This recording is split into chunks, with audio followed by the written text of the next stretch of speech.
Hello everyone, स्वागत है आपका आपके अपने चैनल दैट क्लासेस में। गाइस, आज जो पैराग्राफ मैं आपके लिए लेकर आया हूँ उसका टाइटल है the lion and the mouse. Lion यानी शेर और माउस यानी चूहा।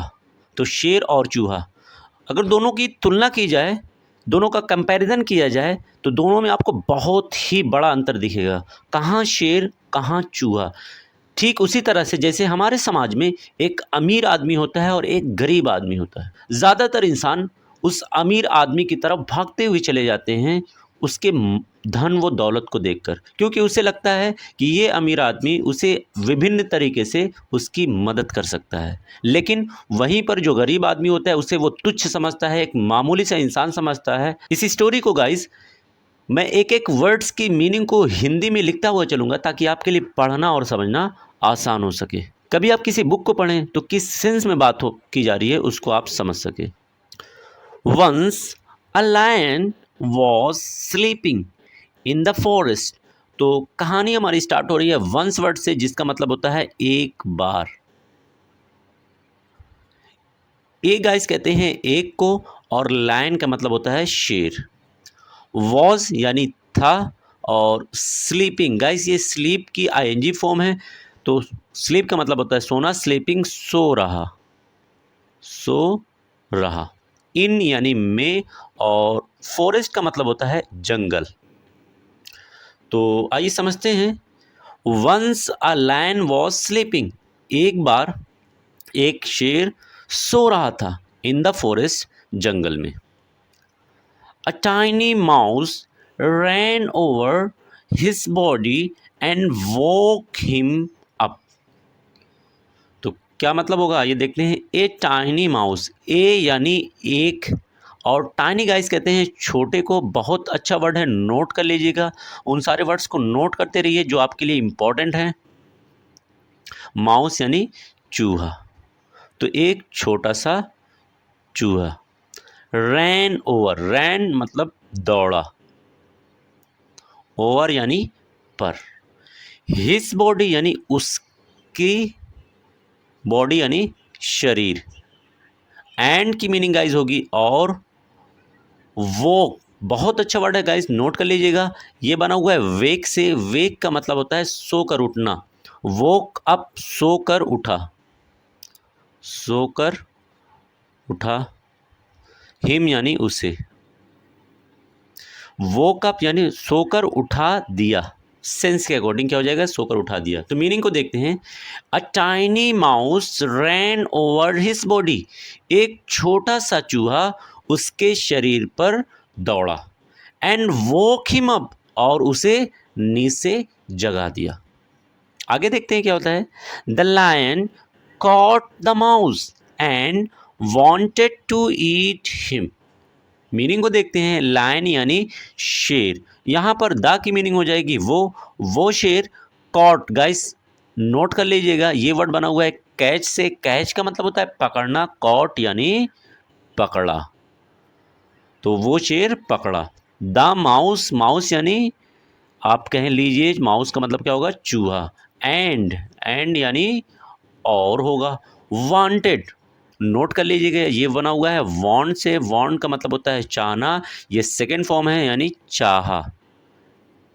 जब भी वर्ब की सेकंड फॉर्म होती है तो आपका सेंटेंस पास्ट एंड डेफिनेट में चला जाता है। तो ये आपका पास्ट एंड डेफिनेट में सेंटेंस है। टू ईट, ईट का मतलब होता है खाना। टू ईट यानी खाना। हिम यानी उसे। तो मीनिंग क्या हो जाएगी। The lion caught the mouse, वो शेर चूहे को पकड़ लिया। एंड यानी और। वांटेड टू ईट हिम, उसे खाना चाहता था। तो उसने उसे पकड़ लिया और उसे वो खाना चाहता था। देखिए क्या होता है। The mouse bagged, please let me go and I will help you one day. तो मीनिंग को देखते हैं। द लायन यानी द माउस यानी वो चूहा। बेग्ड विनती की, या आप कह सकते हैं गिड़गिड़ाया, या अनुरोध किया, जो भी आप कहना चाहते हो। प्लीज़ गाइस, ये जो वर्ड आ रहा है ये इज्जत को दिखा रहा है, इसकी एक्चुअल में कोई मीनिंग नहीं होगी। तो इज्जत से उसने कहा लेट मी गो। लेट गो का मतलब होगा जाने दो। मी यानी मुझे, और लेट गो एक साथ मिलाकर पढ़ेंगे, लेट गो यानी जाने, और यहाँ पर मैं लिख दे रहा हूँ मीनिंग क्या, दो।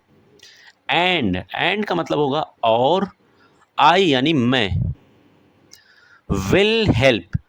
गाइस जब भी विल आता है तो इसकी मीनिंग क्या निकलती है, गा गी ये निकलती है, हेल्प का मतलब मदद, तो मीनिंग दोनों मिलाकर पढ़ेंगे। ये एक मॉडल है, विल हेल्प मदद करूँगा, क्या मीनिंग हो जाएगी, मदद करूँगा।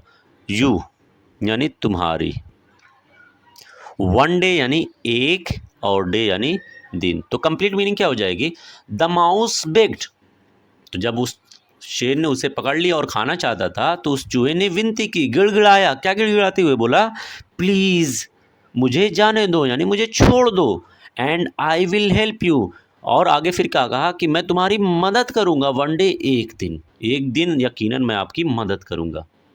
आगे देखिए क्या होता है, the lion laughed but let the mouse go, तो मीनिंग क्या हो जाएगी, द लायन यानी वो शेर, लाफ्ड, अगेन देखिए गाइस ये वर्ब की सेकंड फॉर्म है, किससे बना हुआ है, लाफ से, LAUGH, लाफ का मतलब होता है हंसना, लाफ्ड यानी हंसा। बट कहते हैं लेकिन को।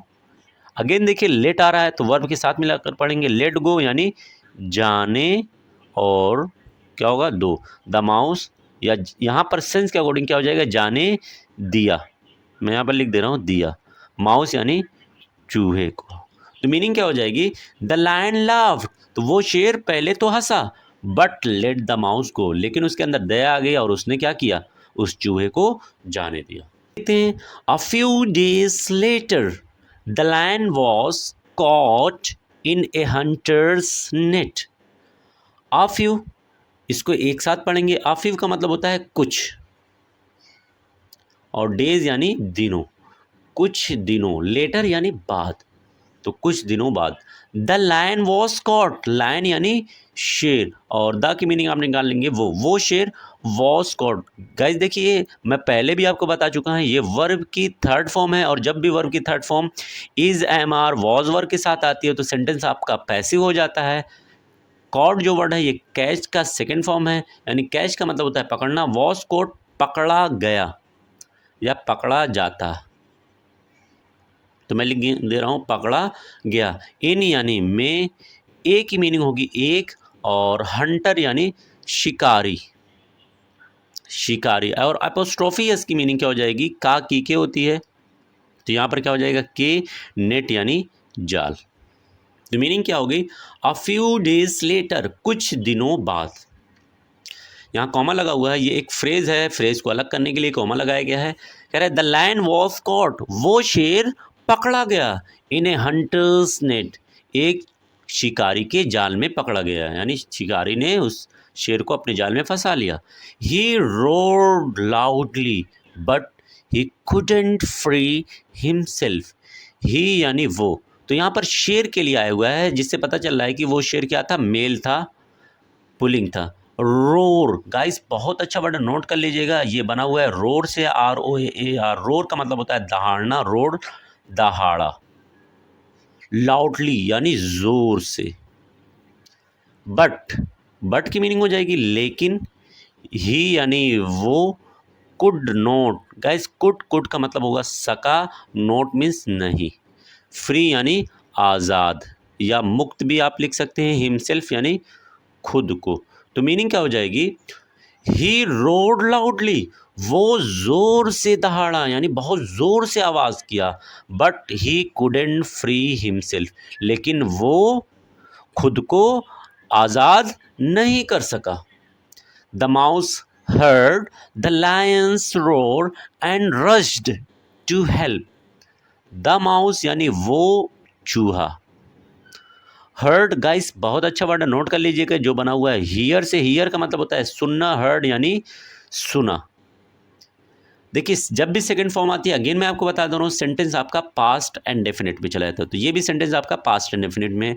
द लायंस रोर, लायन यानी उस, लायन शेर, और एपोस्ट्रोफियस की मीनिंग क्या हो जाएगी, के, रोर यानी दहाड़, एंड की मीनिंग होगी और, रश यानी भागा,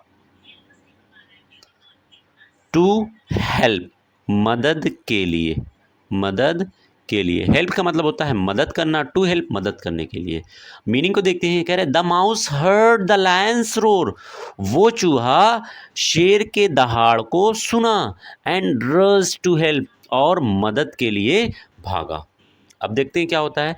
the little mouse bit through the ropes and freed the lion. The little mouse, वो लिटिल यानी छोटा, माउस यानी चूहा। ऊपर आपने देखा था टाइनी वर्ड आ रहा था, टाइनी का मतलब भी छोटा होता है, लिटिल का मतलब भी छोटा। बिट, ये वर्ड बना हुआ है बाइट से, बाइट का मतलब होता है काटना, बिट यानी काटा, थ्रो यानी पूरा, रोप्स यानी रस्सी, यानी जो जाल था उस जाल की रस्सी को वो काटा, एंड यानी और, फ्रीड, देखिए ये वर्ड बना हुआ है फ्री से, फ्री का मतलब होता है आज़ाद करना, फ्रीड यानी आज़ाद कर दिया, मुक्त कर दिया सेकंड फॉर्म है, जिससे पता चल रहा है सेंटेंस आपका पास्ट एंड डेफिनेट में चला गया। द लायन, उस शेर को। तो मीनिंग क्या हो जाएगी, the little mouse bit through the rope, वो छोटा चूहा रस्सी को या पूरी रस्सी को काटा, एंड फ्रीड द लायन, और उस शेर को आज़ाद कर दिया। The lion thank the mouse, the lion यानी शेर, थैंक यानी शुक्र अदा किया, शुक्र अदा किया, माउस यानी चूहे का। एंड की मीनिंग हो जाएगी और, दे यानी वे, दे वज आया हुआ है लायन के लिए भी और साथ में माउस यानी दोनों के लिए। जब एक से ज़्यादा लोग होते हैं तो उसके लिए दे होता है, मेल होता है, कोई पुलिंग होता है तो ही, और स्त्रीलिंग के लिए हम वर्ड यूज़ करते हैं शी। बिकेम, गाइस ये भी बिकम का सेकेंड फॉर्म है, नोट कर लीजिएगा। बिकम का मतलब बनना, बिकेम यानी बन गए, फ्रेंड्स यानी दोस्त। तो मीनिंग क्या हो जाएगी, the lion thank the mouse, उस शेर ने चूहे का शुक्र अदा किया और दोनों क्या हो गए, दोस्त बन गए।